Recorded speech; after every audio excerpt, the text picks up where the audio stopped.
കടക്കാരനായി മരിച്ചാലുള്ള അവസ്ഥ. നബി സല്ലല്ലാഹു അലൈഹി വസല്ലം പോലും അത്തഹിയ്യാത്തിൽ അവസാനം പ്രാർത്ഥിച്ചത് അല്ലാഹുമ്മ ഇന്നി അഊദു ബിക മിനൽ മഅ്സമി വൽ മഗ്റം, കുറ്റകൃത്യങ്ങളിൽ നിന്നും കടബാധ്യതയിൽ നിന്നും ഞാൻ നിന്നോട് രക്ഷ തേടുന്നു എന്ന് അള്ളാഹുവിനോട് പ്രാർത്ഥിക്കുകയാണ്. ധാരാളമായി ഇങ്ങനെ പ്രാർത്ഥിച്ചപ്പോ സഹാബികൾ ചോദിച്ചു, എന്തിനാണ് ഇത്രയധികം നിങ്ങൾ കടബാധ്യതയിൽ നിന്ന് രക്ഷ തേടി പ്രാർത്ഥിക്കുന്നത് നബിയേ? എന്താ റസൂലുള്ളാഹിന്റെ മറുപടി അറിയോ? ഇന്നർ റജുല ഇദാ ഗരിമ ഹദ്ദസ ഫകദബ വവഅദ വഅഖ്ലഫ. ഒരു മനുഷ്യൻ കടബാധ്യതനായി കഴിഞ്ഞാൽ അവന് കളവ് പറയേണ്ടി വരും, ശരിയല്ലേ? വാഗ്ദത്തം ചെയ്യും, ലംഘിക്കേണ്ടി വരും. അപ്പത്തര മാറ്റി പറയും, പിന്നെയും മാറ്റി പറയും, പിന്നെ നോണങ്ങനെ പറയുന്നേ. പിന്നെ രണ്ട് സ്വഭാവം മുനാഫിക്കിന്റെ സ്വഭാവ അല്ലേ? അമലിയായ നിഫാഖ്, കാപട്യത്തിന്റെ ലക്ഷണം ആയത്തുൽ മുനാഫിക്ക് സലാസ്, 3 ലക്ഷണം പറഞ്ഞു. ഒന്ന് ഇദാ ഹദ്ദസ കദബ, സംസാരിച്ച കളവ് പറയും. വൈദാ വഅദ അഖ്ലഫ, വാഗ്ദത്തം ചെയ്താൽ ലംഘിക്കും. വൈദാ തുമിന ഖാന, വിശ്വസിച്ചാൽ ചതിക്കും. ഈ 3 സ്വഭാവം കടം കൊണ്ട് നമുക്കുണ്ടാവും. സുബ്ഹാനല്ലാഹ്, മുനാഫിക്കായി പോകുന്ന അവസ്ഥയാണ്. സഹോദരിമാരെ, നിങ്ങളെ ഭർത്താക്കന്മാരെ നിങ്ങൾ പഠിപ്പിക്കേണ്ടത് ഉള്ളത് കൊണ്ട് തൃപ്തിപ്പെടാനാണ്. നിങ്ങൾ കടവും ലോണും വാങ്ങിയിട്ട് ഒന്നും ഇവിടെ കൊണ്ടുവരണ്ട, ഒരാവശ്യമല്ല. പട്ടിണി കിടന്നാലും വേണ്ട, നിങ്ങൾ പലിശ കൊണ്ടുള്ള പൈസ ഇവിടെ വേണ്ട എന്ന് പറയാൻ സഹോദരിമാർക്ക് സാധിക്കണം.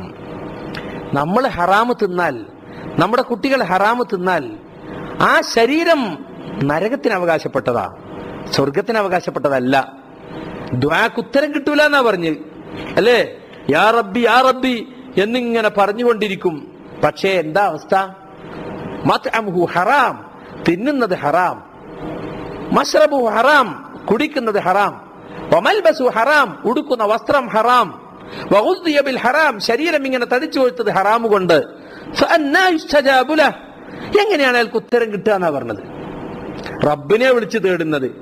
ദീർഘമായി യാത്ര ചെയ്ത ആളാണ്. യാത്രാ ദൈർഘ്യം കൊണ്ട് മുടി പോലും ജടകുത്തിയുണ്ട്. മരുഭൂമിയിലൂടെ ഇങ്ങനെ നടന്ന് പോവാണ്. ഇന്നത്തെ പോലെ വാഹനത്തിൽ എസിയിലൊന്നല്ല, കുളിക്കാൻ വെള്ളമില്ലാത്ത പൊടി പിടിച്ച അന്തരീക്ഷത്തില്. അപ്പൊ യാത്രക്കാരന്റെ പ്രാർത്ഥന ഉത്തരം കിട്ടുന്ന പ്രാർത്ഥനയാണ്. യാ റബ്ബി യാ റബ്ബി, ഉത്തരം കിട്ടുന്ന പ്രാർത്ഥനയാണ്. കൈയുയർത്തി പ്രാർത്ഥിക്ക, ഉത്തരം കിട്ടുന്ന പ്രാർത്ഥനയാണ്. പക്ഷേ എന്തുകൊണ്ട് ഉത്തരം കിട്ടുന്നില്ല? ഹറാമാണ് തിന്നതും കുടിക്കുന്നതും ഉടുത്തതും ഒക്കെ ഹറാം. എത്ര ഗൗരവമുള്ള വിഷയ! മാതൃകാ കുടുംബമാകണമോ? നിങ്ങൾ സ്ത്രീകൾ കുടുംബ ബജറ്റ് ഹലാലാക്കാൻ തീരുമാനിക്കണം, ഭാര്യയും ഭർത്താവും. അല്ലെങ്കിൽ ഒരു കാലത്തും മറ്റുള്ളവർ അനുകരിച്ച് മുന്നോട്ട് പോയാൽ നമുക്കൊരിക്കലും രക്ഷപ്പെടാൻ കഴിയില്ല സുഹൃത്തുക്കളെ. ചില കാര്യങ്ങളെ കുറിച്ച് മറുപടി പറയാതെ നമ്മുടെ കാലളക്കുകയില്ല എന്ന് പറഞ്ഞ ഹദീസിൽ ലാ തസൂലു ഖദമ അബ്ദിൻ, ഒരടിമയുടെ 2 കാലും നീങ്ങുകയില്ല ഹത്താ യുസ്അല, ചോദിക്കപ്പെടുന്നത് വരെ. എന്തിനെ കുറിച്ചാ ചോദിക്കുക? അൻ ഉംരിഹി ഫീമ അഫ്നാഹ്, അവന്റെ ആയുസ്സിനെ കുറിച്ച് ചോദിക്കും, ഏത് കാര്യത്തിലാണ് ആയുസ് വിനിയോഗിച്ചത്.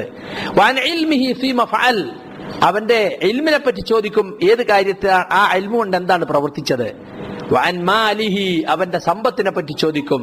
മിൻ ഐന ഇക്തസബഹു, എവിടെ നിന്നാണ് ഇത് സമ്പാദിച്ചത്. വഫീമ അൻഫഖഹു, ഏത് വിഷയത്തിലാണ് വിനിയോഗിച്ചത്. വഅൻ ജിസ്മിഹി, അവന്റെ ശരീരത്തെ കുറിച്ച് ചോദിക്കപ്പെടും. ഫീമ അബ്ല, ഈ ശരീരം എന്തിലാണ് തൊലച്ചു കളഞ്ഞത്. നോക്കൂ, നിങ്ങൾ എന്തിനെ പറ്റിയൊക്കെ ചോദ്യം? ആയുസ്സിനെ പറ്റി, ഇൽമിനെ പറ്റി, സമ്പത്തിനെ പറ്റി, പിന്നെ ശരീരത്തെ പറ്റി. ഈ 4നെ കുറിച്ചും ചോദിക്കപ്പെടുമ്പോൾ കൃത്യമായ മറുപടി പറയാൻ കഴിഞ്ഞാലല്ലാതെ കാല് നീക്കാൻ കഴിയില്ല എന്നാ പറഞ്ഞത്. അപ്പൊ അതുകൊണ്ട് ഉള്ളത് കൊണ്ട് തൃപ്തിപ്പെടുക എന്നത് അത് നമ്മൾ പഠിക്കേണ്ടതുണ്ട്.